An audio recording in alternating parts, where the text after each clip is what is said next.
Right ආයිබෝන් මගේ යාළුවෝ සියලු දෙනාටම අද ගෙනාව මම මගේ අලුත් නිෂ්පාදනය මම මේක කලින් මගේ යන්ත්‍රය ගැන මම පොඩි වීඩියෝ එකක් විතරක් නිකන් දාලා තිබ්බා මේ යන්ත්‍රය කොහොමද ක්‍රියා කරන්න කියන විස්තර මම මුකුත් දාලා තිබුණේ නැහැ මේ තියෙන්නේ ලොංග් රේන්ජ් එක සහ දැන් වලට පේනවා මම දැන් මෙතන මේ පොළොවට ගහලා තියෙන මේක තමයි සෙන්සර් එක මේ සෙන්සර් කොටසත් මේ යන්ත්‍රයටම එනවා මම මේක පෙන්වන්නම් කොහොමද මේක වැඩ කරන්නේ කියලා මේ විදිහට ඔන් කරගත්තාම මේක විශේෂයෙන් කියන්න ඕනේ long range එහෙම නැත්නම් detectors and scanning කියන දෙකම පුළුවන් යන්ත්‍රයක් තමයි මේක. දැන් ඔයාලට පේනවා උතන select option කියලා තියෙනවා. ඊට පස්සේ gem, gold, water කොයි විදිහට තියෙන්නේ. එතකොට ගැඹුර ඒ වගේ දේවල් පොළවේ බලා ගන්න පුළුවන්. දැනටමත් මම මේක පොළවට සම්බන්ධ කරලා තියෙන්නේ. එතකොට මේකෙන් අපිට පුළුවන් පොළවේ තියෙන effect එක බලන්න. ඊට කලින් මම ඔයාලට පෙන්නන්නම් මේක කොහොමද අපි ඔප්ෂන් එක සිලෙක්ට් කරගන්නේ කියලා. ඔයාලට දැන් පේනවා ඇති මම මෙතන ගෝල්ඩ් තියලා තියෙනවා. දැනට පොළොව උඩ තියෙන මම පෙන්නන්න. ඉස්සරහට පොළොව යටට දාලා මම පොඩි වලක් ප්ලාස්ටික් කරගත්තා. ඒක කොහොමද සෙන්සර් එකෙන් අපි බලාගන්නේ කියලා. මේකේ තියෙනවා ගෝල්ඩ්. ඊට පස්සේ මෙතන තියෙනවා මැණික්. මේකේ යම්කි සැලකිය යුතු මැණික් ප්‍රමාණයක් තියෙනවා. මම හිතන්නේ කැරට් 150කට 200කට වැඩි බරකින් යුක්ත ප්‍රමාණයක් තියෙනවා මෙතන. ඒතර එතනත් මම වලක් යොදා ගත්තා. එතකොට විශේෂයෙන්ම කියන්න ඕනේ මේ යන්ත්‍රය කොටස් දෙකකින් සමන්විත. එකක් long range සහ scanning පැත්ත. ඒතර long range පැත්ත වැඩ කරන්නේ frequency එකකුත් එක්ක. ඊට පස්සේ මේකේ මේ sensor එක මෙන්න මේ sensor එක සම්බන්ධ වුණාට පස්සේ තමයි මෙන්න මේ percentage එක සහ depth එක. එහෙම නැත්නම් ගැඹුර අඩි වලින් අපිට කොච්චරද කියලා machine එකෙන් බලා ගන්න පුළුවන් වෙන්නේ. එතකොට ඒක වැඩ කරන්නේ පොළොවේ තියෙන කාන්දන් ශක්තියත් එක්ක. ඒ කියන්නේ යම්කිසි දෙයක් වස්තුවක් පොළවේ කාලයක් තිස්සේ පැවතුනාට පස්සේ ඒක කොහොමද පසත් සමග සම්බන්ධ වෙලා තියෙන්නේ, ඒක කොච්චර ප්‍රමාණයක්ද. එතකොට ඒකදී අපිට අයිඩෙන්ටිෆයි කරගන්න පුළුවන් ඒක දාපු දෙයක්ද, එහෙම නැත්නම් පොළවේ තියෙන පැවතුන දෙයක්ද, එහෙම නැත්නම් ඒක ඩස්ට් එකක්ද. එතකොට අපි කැණීමකට යනවා නම් සාමාන්‍යයෙන් මේකේ percentage එක අපිට පෙන්වන්න ඕනේ 150කට වඩා වැඩි percentage එකක් පෙන්වන්න ඕනේ අපි සාර්ථක කැණීමකට යනකොට. නැත්තම් long range වලදී ඔය ගොඩක් අයට ප්‍රශ්න වෙලා තිබ්බා long range එකෙන් තැන හොයාගත්තට හාරගෙන ගියාට පස්සේ ඇත්තටම එයාලට ලොකු ප්‍රතිඵලයක් ගන්න බෑ. ඉතින් ඒ වගේ දේවල් අපිට කතා කරලා කියනවා. ඉතින් ඒකට විසඳුමක් විදිහට තමයි මම මේ sensor එක නිර්මාණය කරලා තියෙන්නේ. මේකෙද අපිට පුළුවන් පොළොවේ තියෙන effect එක කොච්චරද කියන එක බලා ගන්න. හරි. දැනට මම පෙන්වන්නම් දැනට මේ පොළොවේ තියෙන අපි ඉස්සලා long range පැත්ත මම පෙන්නලා ඉන්නම්කෝ. right. මෙන්න මේ විදිහට machine එකේ මම option එකක් select කරගන්නවා.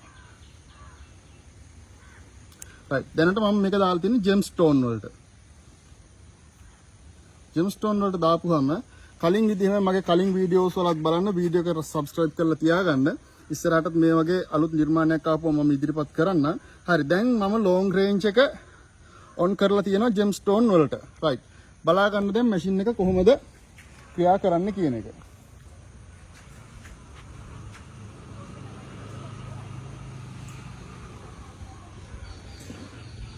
මැෂින් එක ජෙම් තියෙන පැත්තට තමයි දැනට පොයින්ට් වෙලා තියෙන්නේ. නැවත බලමු අපි.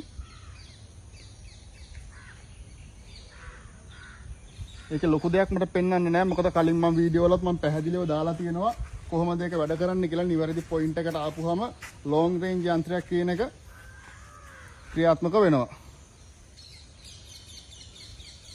ඔය ආකාරයට ඒක ලෝකේ තියෙන මොන long range එක ගත්තත් ඕක තමයි සරල ක්‍රියාකාරීත්වය. ඒක අපි gold වලට දාගත්තත් ඒ විදියයි. right.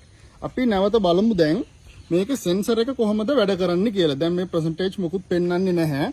මම පෙන්වන්නම් දැන් මේකේ sensor එක කොහොමද වැඩ කරන්නේ කියන එක. මේ sensor එක මෙන්න මේ විදිහට මෙතෙන්ට සම්බන්ධ කරගන්නවා. මෙන්න මේ විදිහට මෙතෙන්ට සම්බන්ධ කරගන්නවා. සම්බන්ධ කරගෙන ඔයාලට මම මෙතනම පෙන්වන්නම්. මෙතනම පෙන්වන්න මම මේ වල ලෑස්ති කරගත්ත තැන මම මෙතෙන්ට ගහනවා මේ මැෂින් එක. මේ මැෂින් එක මම මෙතෙන්ට සම්බන්ධ කරනවා. සම්බන්ධ කරපුවාම බලන්න ඩිස්ප්ලේ එක වෙනස් වෙන හැටි. right.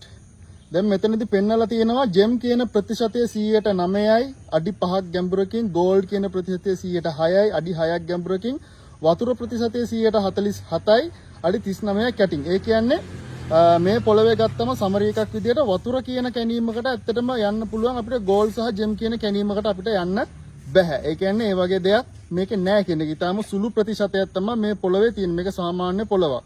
හරි. ඒ වගේම අපි අනිත් වල ගාවත් අපි නිරීක්ෂණය කරලා බලමු. එතන දෙන අපිට report එක කොහොමද වෙන්නේ කියලා. එන්න මාත් එක්ක. හරි බලන්න ඩිස්ප්ලේ එක. මේක 0 වෙනවා. හරි. දැන් මම මෙතෙන්ටත් සම්බන්ධ කරලා බලනවා කොහොමද පොළවේ තියෙන ඉෆෙක්ට් එක කියලා. මේ තියෙන මැග්නටික් ඉෆෙක්ට් එක සහ ඒක කොච්චර ගැඹුරකින්ද තියෙන්නේ කියන ප්‍රතිශතය. දැනට ජෙම් වල 107යි, ගෝල්ඩ් 105යි, වතුර 100ට ප්‍රමාණය වැඩි සාපේක්ෂව අනිත් ඒවාට වඩා. ඒ කියන්නේ ජෙම් සහ ගෝල්ඩ් මේ පොළවේ නැහැ කියන මට්ටමේම තමයි. ඒ කියන්නේ මෙතනදී හඳුනා ගන්න අපිට පුළුවන් වෙන්නේ. ලොං රේන්ජ් එකේදී අපිට දාපු දේවල් ටික අඳුර ගන්න පුළුවන්. දැන් මම මේ දේවල් ටික මේ පොළවට දානවා. පොළවට දාලා අවම වශයෙන් අපි පැය 6-7කට වැඩි කාලයක් අපි මේක තියන්න ඕනේ. ඉතින් ඒ නිසා මම කරන දේ තමයි මම දැන් ඔය ජෙම් ටික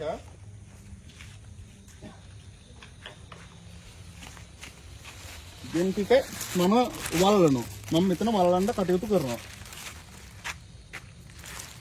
මේ විදිහට මම මේක උරේකට දාලා මේක මොකක් ඇතුලේ මොන බාධකයක් ඇතුලේ තිබ්බත් කමන්නේ. ඒ අවශ්‍ය පැය ප්‍රමාණය ගියාට පස්සේ මේක පොළවත් එක්ක සම්බන්ධ වෙනවා. රයිට් මේ විදිහට එතන තිබ්බා. මේ තියෙන ගෝල්ඩ් එක.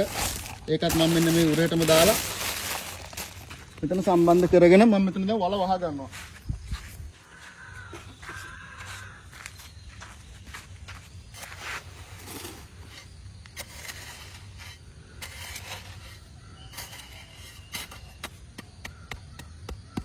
මම මෙතනත් වහ ගන්නවා.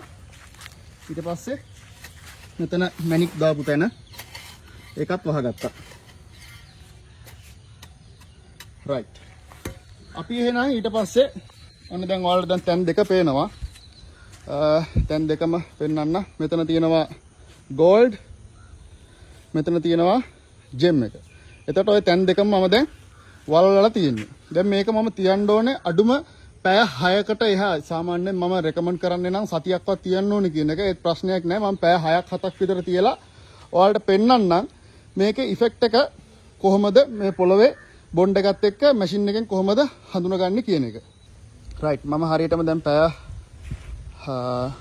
6-7ක් විතර ටයිම් එකකට පස්සේ නැවත බලමු අපි දැන් එතන ඉෆෙක්ට් එක කොයි විදිහටද යන්ත්‍රය මගින් හඳුනගන්නේ සහ අපිට පෙන්වන්නේ කියලා. මේ තියෙන්නේ අපි රත්තරන් වල දාපු තැන. රත්තරන් වල දාපු තැනට මම දැන් මැෂින් එක ගහලා බලන්න කොච්චර ඉෆෙක්ට් එකක් එතන අපිට දැන් දෙනවද කියලා. කලින් අපිට 10%කටත් අඩු ඉෆෙක්ට් එකක් තමයි අපිට එතන දුන්නේ. දැන් මෙතන තමයි රත්තරන් පැහැදිලිවම තියෙන්නේ. අපි දන්නවා ඒක. බලමු මෙතන ඉෆෙක්ට් එක. බලන්න මේකේ ජෙම් කියන ඉෆෙක්ට් එක පෙන්වන 111ක. ඒ කියන්නේ ඇත්තට මෙතන පොළවේ තියෙන වැලි වලට කලවම් වෙලා තියෙන ඩස්ට් එක හරි මොනවා හරි දෙයක් වෙන්න නැති ලොකු දෙයක් නෑ එතන. දැන් පැය 6ක් 7ක් විතර තිබ්බ නිසා අපිට ගෝල්ඩ් කියන ඉෆෙක්ට් එක අපිට පෙන්වනවා මෙතන 144ක්. ඉස්සෙල්ලා 10%කටත් අඩු ප්‍රමාණයක් තිබ්බ එක අඩි 1යි මේ බලන්න. මේකේ ඩෙප්ත් එක පෙන්වනවා අඩි 1ක්. ඒ කියන්නේ සෙන්සර් එකෙන් හරියටම අඩි ගාන පෙන්වනවා. අඩි 1ක් විදිහට තමයි පෙන්වන්නේ. මේක අඩි ගාන වැඩි වෙනකොට අඩි ගාන කොච්චරද ඉෆෙක්ට් එක කොච්චරද කියන එක පෙන්වන. ඇත්තට මම දැන් මේක දැම්මේ ප්ලාස්ටික් එකක් ඇතුළේ දාලා ඉටි කොලයක් අස්සේ උතලා පැය 6ක් 7ක් විතර තිබ්බේ. මේක තියෙන කාලේ වැඩි වෙන්න මෙයා මේ ඉෆෙක්ට් එක ගන්න ප්‍රමාණය වැඩි වෙනවා. ඒතකොට මේක පොළවේ ස්වභාවික තියෙන දෙයක්ද පිටින් දාපු දෙයක්ද කියන එකට අපිට හරියටම හඳුනා ගන්න පුළුවන්. දැන් මේ පිටින් දාපු දෙයක් නිසා කෙලින්ම මේකේ 144ක් දක්වා මෙයාගේ මේ ප්‍රතිශතය වැඩි වෙලා තියෙනවා. වතුර ප්‍රතිශතය අර විදිහටම තියෙනවා. එතකොට අන්න ඒක තමයි මේකේ තියෙන සාර්ථකත්වය. අපිට පුළුවන් හරියටම අඳුන ගන්න මේක කොයි වගේ දෙයක්ද. දැන් මෙතන 144ට පෙන්නුවට මේක අපි කැණීමක් කරන්න යනකොට මේක කාලයකට කලින් දාපු දෙයක් නම් මේක 150ට 60ට එහා අනිවාර්යෙන් යන්න ඕනේ. එතකොට ඒ විදිහට අපිට පුළුවන් ඒක බලාගන්න. අපි දැන් මේ විදිහට බලමු අපි ජෙම් එකත් කොහොමද වෙන්නේ කියලා. දැන් මෙතන ඉඳන් බොහොම පොඩි දුරකින් තමයි මම ජෙම් එක දාලා තියෙන්නේ. එතනත් අපි බලමු ජෙම් එක කොහොමද අපිට පෙන්වන්නේ කියලා. රයිට් මේ තියෙන දැන් අපි ජෙම් එක තියෙන තැන නැවත බලමු අපි. මෙතන තියෙන්නේ ජෙම් එක. රයිට් නැවත මම මැෂින් එක ඔන් කරලා පෙන්වන්න.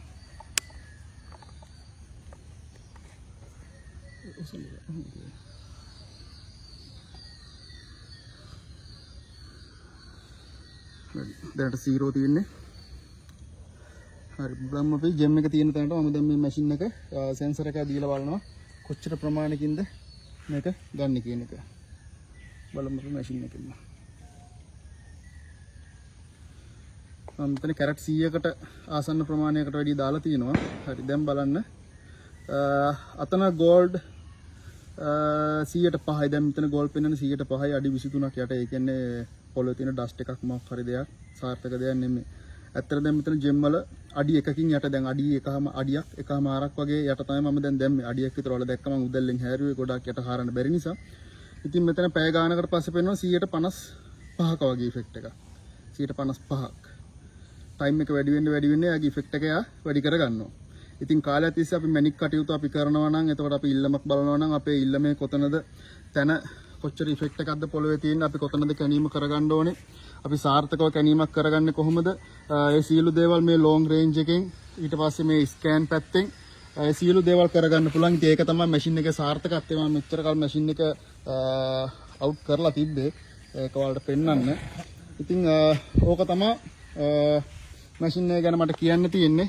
ඉතින් ඔයාලට අවශ්‍ය කෙනෙක් ඉන්නවා නම් මගේ channel එක subscribe කරලා තියාගන්න. මගේ number එකට call එකක් දෙන්න. යන්ත්‍ර ඕන කෙනෙකුට මිලදී ගන්න පුළුවන්.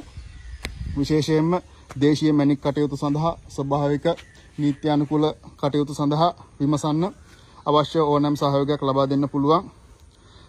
රයිට් හොඳයි බොහොම ස්තුතියි.